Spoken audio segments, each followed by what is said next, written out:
इसमें क्या होता है कि दो विपरीत प्रकृति के आवेश होते हैं और दोनों बराबर होते हैं, दोनों मात्राओं में बराबर होते हैं और एक दूसरे से अल्प दूरी पर स्थित होते हैं।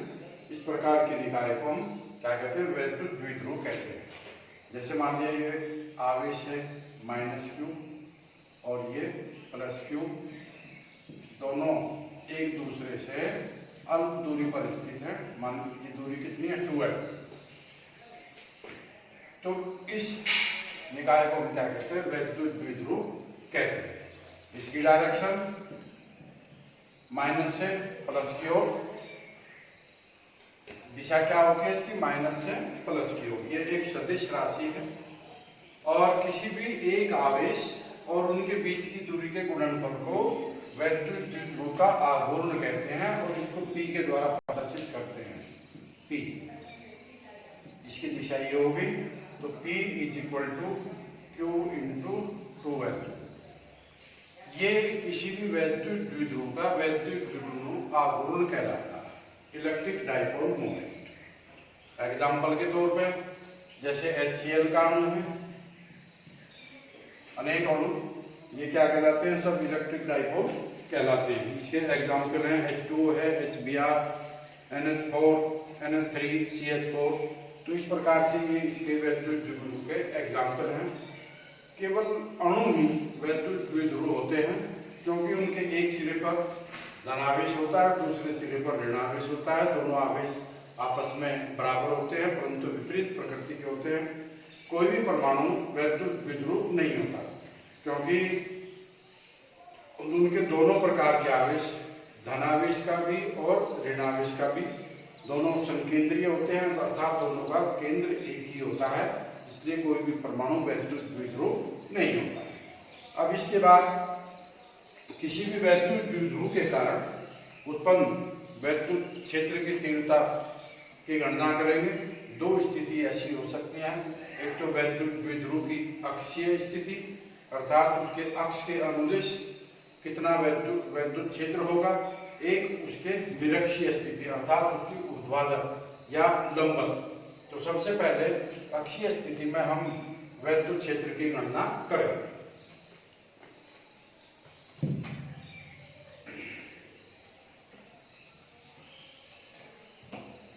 तो वैद्युत द्विध्रुव के कारण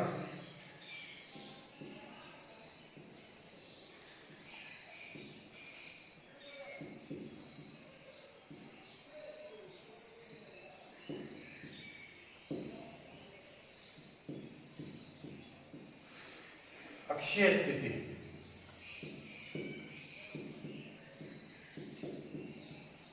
अक्षीय स्थिति का मतलब है इसकी एक्सिस के अनुदिश अक्षीय स्थिति में वैद्युत क्षेत्र।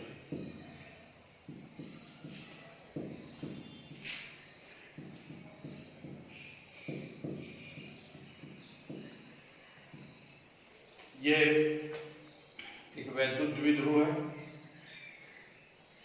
ये बिंदु A और ये बिंदु B। ये -q आवेश है यहाँ पे और ये +q आवेश है। दोनों के बीच की दूरी कितनी है? 2l। ये इसका मध्य बिंदु है O। तो ये वैद्युत द्विध्रुव है। इसकी अक्षीय स्थिति में मान लिया इसके मध्य बिंदु से r दूरी पर कोई बिंदु है P, यहां से इतने डिस्टेंस पे, ये डिस्टेंस कितनी है? r, यहां से यहां तक ये एक बिंदु P है। इस बिंदु पर हमें वैद्युत क्षेत्र की तीव्रता की गणना करनी। और ये वैद्युत द्विध्रुव ऐसे माध्यम में रखा है जिसका परावैद्युतांक k है। और मान लिया अगर वायु या निर्वात होगा तो उस समय k का मान हम 1 ले लेंगे।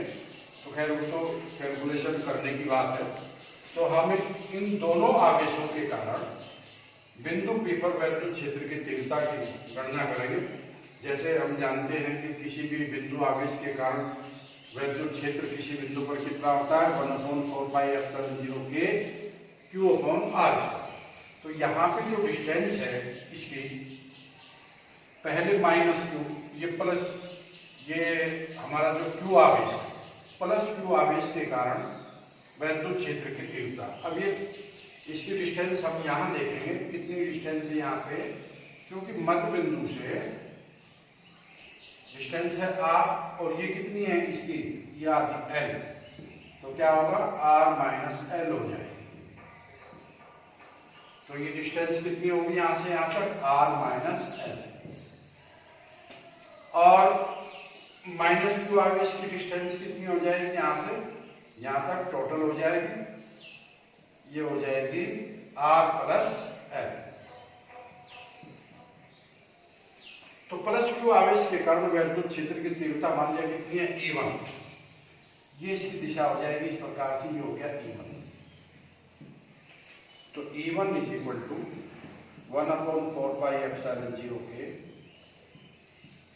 Q बटे R माइनस L का होल स्क्वायर, ये इक्वेशन नंबर 1। इसकी दिशा O से P की, इस प्रकार से इसकी दिशा होगी। अब माइनस q आवेश के कारण वैद्युत क्षेत्र की तीव्रता मान लिया कितनी है, E2, ये बराबर होगी 1/4 पाई एप्सिलॉन 0 के Q upon R plus L का होल स्क्वायर। इसकी दिशा P से O की ओर, इस प्रकार से, ये E2 हो गया।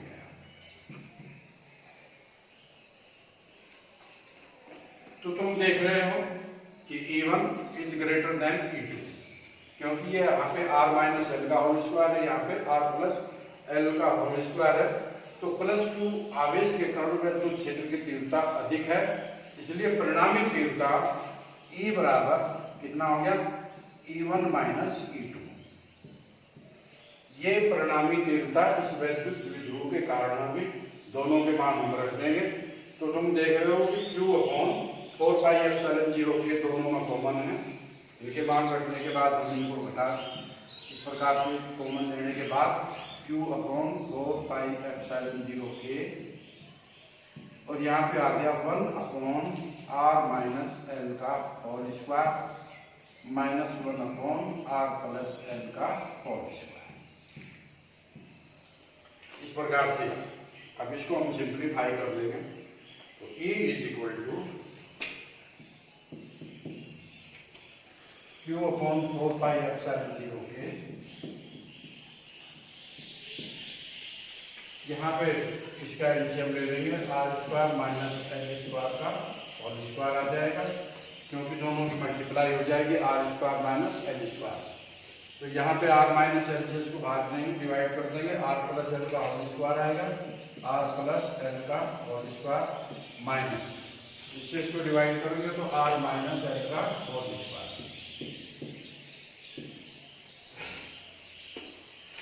इसके बाद Q अपॉन 4 पाई एप्सिलॉन 0 के, ये इसका स्क्वायर कर देंगे, R square plus L square plus 2RL, यहाँ पे माइनस, जब इसका स्क्वायर करेंगे तो R स्क्वायर माइनस का हो जाएगा, L स्क्वायर भी माइनस का, और ये 2RL जो है ये प्लस में हो जाएगा, 2RL बटे R square minus L square का होल स्क्वायर। तो ये दोनों कैंसिल हो गए, तो कितना बच गया, ये बच गया Q अपॉन 4 पाई एप्सिलॉन 0 के 4RL upon R square minus L square का होल स्क्वायर। इस प्रकार से ये वैद्युत क्षेत्र का मान आ गया E बराबर, हम इसको इस प्रकार से भी लिख सकते हैं, 1 अपॉन 4 पाई एप्सिलॉन 0 के Q इंटू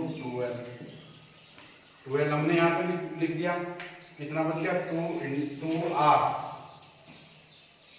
कितना बच गया यहाँ पे 2R upon R square minus L square का होल स्क्वायर, या E is equal to 1 upon 4 pi epsilon 0 के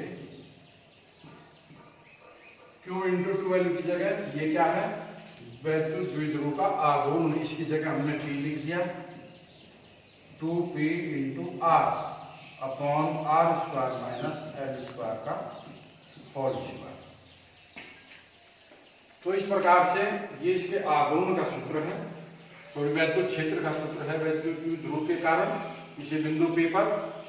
अब हम जानते हैं कि L की तुलना में R की तुलना में L बहुत छोटी राशि है, तो हम इसको छोड़ सकते हैं।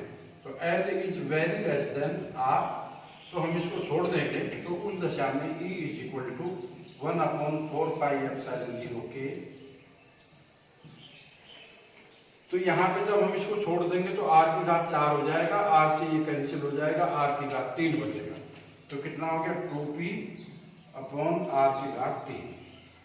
तो ये वैद्युत द्विध्रुव के कारण अक्षीय स्थिति में किसी बिंदु पर वैद्युत क्षेत्र की तीव्रता का सूत्र है। यह वायु या निर्वात के लिए हम जानते हैं कि का मान कितना होता है 1। तो उस दशा में E is equal to 1/4 pi epsilon 0 2P/R की घात 3, ये इसके बराबर हो जाएगा। तो ये हमारा वैद्युत द्विध्रुव के कारण अक्षीय स्थिति में वैद्युत क्षेत्र की तीव्रता का सूत्र है। अब इसके बाद दूसरी स्थिति है वैद्युत द्विध्रुव के कारण ऊर्ध्वाधर स्थिति या निरक्षीय स्थिति में वैद्युत क्षेत्र। टॉपिक है वैद्युत द्विध्रुव के कारण निरक्षीय स्थिति में वैद्युत क्षेत्र। ये वैद्युत द्विध्रुव AB, ये -q आवेश और ये B बिंदु पर स्थित +q आवेश। इसका मध्य बिंदु O, AB के बीच की दूरी कितनी है 12, या OA और OB कितनी है L के इक्वल है दोनों। इसके मध्य बिंदु से ऊर्ध्वाधर स्थिति में R दूरी पर एक बिंदु P है जिस पर हमें वैद्युत क्षेत्र की तीव्रता ज्ञात करनी है। इस +q आवेश के कारण वैद्युत क्षेत्र की तीव्रता E1, जिसकी दिशा इससे दूर की ओर होगी अर्थात BP की दिशा में। इसी प्रकार से -q आवेश के कारण वैद्युत क्षेत्र की दिशा या वैद्युत क्षेत्र की तीव्रता कितनी होगी E2, जिसकी दिशा P से A की ओर होगी। अब इसके बाद इन E1 और E2 इन दोनों तीव्रताओं का परिणामी ही बिंदु P पर वैद्युत क्षेत्र की तीव्रता E के बराबर होगी। तो इसका परिणामी समझने के लिए हम इस प्रकार से देखते हैं, ये वैद्युत क्षेत्र E1 है +q आवेश के कारण, और ये वैद्युत क्षेत्र E2 है -q आवेश के कारण। अब हम इन दोनों के घटकों के रूप में इनको तोड़ देते हैं। E1 का ऊर्ध्वाधर घटक E1 sin थीटा, E2 का ऊर्ध्वाधर घटक E2 sin थीटा, और इनके जो क्षैतिज घटक हैं दोनों के E1 और E2 के, E1 cos थीटा और E2 cos थीटा, ये दोनों आपस में जुड़ जाएंगे। E1 sin थीटा और E2 sin थीटा एक दूसरे को कैंसिल कर देंगे। तो इस प्रकार से वैद्युत द्विध्रुव के कारण बिंदु P पर वैद्युत क्षेत्र की तीव्रता इसके बराबर हो जाएगी E बराबर E1 cos theta plus E2 cos theta, दोनों आवेशों के कारण। तो कुल वैद्युत क्षेत्र की तीव्रता इस प्रकार से E बराबर E1 cos theta plus E2 cos theta. E1 पहले आवेश के कारण, इसको हम लिख देंगे 1/4 पाई एप्सिलॉन 0 के। आवेश कितना Q बटे, यहां से अब इसकी डिस्टेंस हम लेंगे, ये डिस्टेंस हम निकालेंगे। ये यहां से कितनी दूरी है R, तो ये PB डिस्टेंस किसके बराबर होगी, समकोण त्रिभुज है। तो पाइथागोरस थ्योरम के अकॉर्डिंग R² प्लस L² का अंडर रूट, लेकिन उसका स्क्वायर हो जाएगा यहाँ पे, तो किसके बराबर हो जाएगा इस प्रकार से R² plus L² into cos theta plus, इसी प्रकार से E2 का भी मान इतना ही होगा। तो 1/4 पाई एप्सिलॉन 0 के Q/R² plus L² into cos theta, दोनों को हम जोड़ देंगे। तो जोड़ने के बाद 1/4 पाई एप्सिलॉन 0 के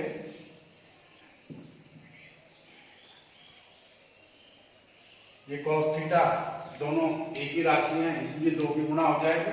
तो 2q cos theta upon r square plus l square, इसके बराबर ये हो गया वैद्युत क्षेत्र की तीव्रता।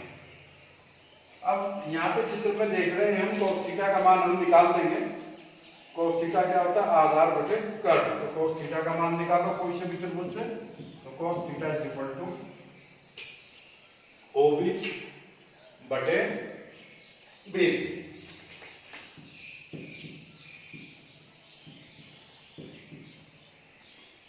OB किसके बराबर है? L के,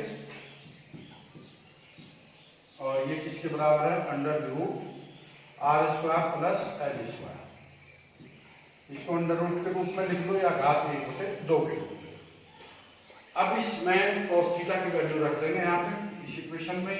तो E is equal to 1 upon 4 pi epsilon 0 के 2q L अपॉन, अब देखो एक घात इसकी है और 1 बटे 2 घात इसकी है, दोनों आपस में जुड़ जाएंगे। इसके बराबर होगा r square plus l square की घात 3 बटे 2, ये इसके बराबर। तो ये हमारा सूत्र हो गया। निरक्षीय स्थिति में किसी भी वैद्युत द्विध्रुव के कारण वैद्युत क्षेत्र की तीव्रता का सूत्र हो गया। और हम ये जानते हैं ये 2ql किसके बराबर होता है? वैद्युत द्विध्रुव आघूर्ण। या हम इसको इस प्रकार से लिख देंगे 1 अपॉन 4 पाई एप्सिलॉन 0 के P upon r square plus l square की घात 3 बटे 2। अब उसी प्रकार से L R की तुलना में बहुत छोटा है, हम इसको L को छोड़ देंगे। तो उस दशा में E बराबर 1 अपॉन 4 पाई एप्सिलॉन 0 के P अपॉन R की घात 3, P अपॉन R की घात 3 इसके बराबर ये आ जाएगा। तो निरक्षीय स्थिति में हमने क्या देखा था? वैद्युत क्षेत्र किसके बराबर होता है? 1 अपॉन 4 पाई एप्सिलॉन 0 के 2p अपॉन r की घात 3, और निरक्षीय स्थिति में p अपॉन r की घात 3 हो जाता है। तो कहने का मतलब क्या हो गया कि अक्षीय स्थिति में निरक्षीय स्थिति की तुलना में वैद्युत क्षेत्र दुगना होता है। तो इस प्रकार से हम किसी भी वैद्युत द्विध्रुव के कारण वैद्युत क्षेत्र की तीव्रता की गणना कर सकते हैं, दोनों स्थिति में, अक्षीय स्थिति में भी और निरक्षीय स्थिति में। इसके बाद नेक्स्ट टॉपिक है किसी एक समान वैद्युत क्षेत्र में रखे गए वैद्युत द्विध्रुव का बलयुग्म का आघूर्ण। अच्छा, अब नेक्स्ट टॉपिक है एक समान वैद्युत क्षेत्र में रखे वैद्युत द्विध्रुव पर बलयुग्म का आघूर्ण। देखो ये एक समान वैद्युत क्षेत्र है, इसमें जो ये समांतर सीधी रेखाएं हैं ये इस बात को प्रदर्शित कर रहे हैं कि यहाँ पर एक समान वैद्युत क्षेत्र है। इसमें एक द्विध्रुव रखा है, तो द्विध्रुव वैद्युत क्षेत्र से किसी एंगल पर, किसी कोण थीटा पर रखा हुआ है। वैद्युत क्षेत्र का मान कितना है? E। तो हम यहाँ पे देखते हैं दोनों आवेश हैं +q और ये -q। हम जानते हैं कि जब भी कोई आवेश किसी वैद्युत क्षेत्र में होता है तो उस पर एक बल लगता है।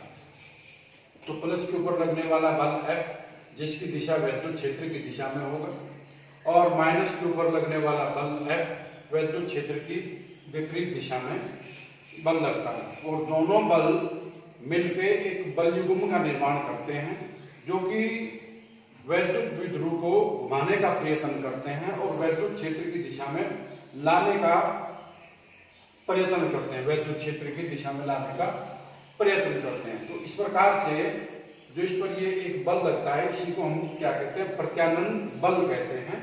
यही बल दो बलों का युग्म बन जाता है, इसीलिए इसको प्रत्यानयन बल युग्म भी कहते हैं, जो वैद्युत क्षेत्र की दिशा में लाने का इसको प्रयत्न करता है। अब हम तो वैद्युत क्षेत्र में रखे द्विध्रुव पर लगने वाले बलयुग्म का जो आघूर्ण है उसकी हम गणना करेंगे। हम इसको किसके द्वारा प्रदर्शित करते हैं? टॉ के द्वारा। तो वैद्युत क्षेत्र में रखे द्विध्रुव पर लगने वाले बलयुग्म का आघूर्ण टॉ इज इक्वल टू है इनमें से एक बल और दोनों बलों की क्रिया रेखा के बीच की लंबवत दूरी अब जैसे इसकी क्रिया रेखा ये है और इसकी ये इस प्रकार से, तो इन दोनों की लंबवत दूरी हम यहाँ से निकाल लेंगे। ये दूरी कितनी है 12 दोनों के आवेशों के बीच की दूरी। तो साइन थीटा लेने के बाद में हम इसकी वैल्यू निकाल लेंगे। लंबवत दूरी कितनी आ गई 2l साइन थीटा। तो टो का मान कितना आ गया, एक बल का मान कितना है F into 2l sine theta. इसके बराबर जो है हमारा ये बल हो गया। और हम जानते हैं बल किसके बराबर होता है, Q into E into 2l sine theta. या इसको हमने इस प्रकार से लिख दिया Q इंटू 2l इंटू ई साइन थीटा। ये टॉ बलयुग्म का आघूर्ण इस प्रकार से Q इंटू 2l किसके बराबर होता है, वैद्युत द्विध्रुव का आघूर्ण। टॉ इज इक्वल टू क्या हो गया, इसकी जगह हमने क्या लिख देंगे P E साइन थीटा। तो ये सूत्र हो गया, एक समान वैद्युत क्षेत्र में रखे वैद्युत द्विध्रुव पर बलयुग्म का आघूर्ण टॉ बराबर P E साइन थीटा। तो हम यहाँ पे देख रहे हैं कि इस बल आघूर्ण का बलयुग्म के आघूर्ण का मान इस पे निर्भर करता है, एंगल पे निर्भर करता है साइन थीटा। साइन थीटा की वैल्यू देखेंगे कब न्यूनतम होगी और कब अधिकतम होगी। यदि थीटा का मान 0 है तो साइन 0 कितना होगा 0, तो उस दशा में टॉ कितना हो जाएगा 0 हो जाएगा। अर्थात कहने का मतलब ये होगा कि यदि हमारा वैद्युत द्विध्रुव चुंबकीय वैद्युत क्षेत्र की दिशा में रखा है, अर्थात दोनों के बीच कोण 0 है, तो उस समय इस पर कोई बलयुग्म कार्य नहीं करेगा। और इसका अधिकतम मान कब होगा, जब थीटा का मान 90, क्योंकि हम जानते हैं साइन 90 कितना होता है 1 होता है। तो उस दशा में टॉ कितना होगा मैक्सिमम।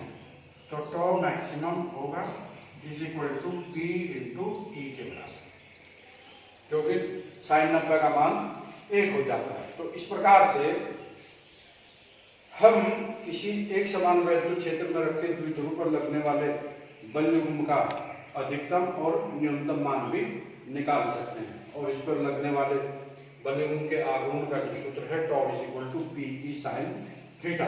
तो इस प्रकार से ये पहला चैप्टर समाप्त होता है।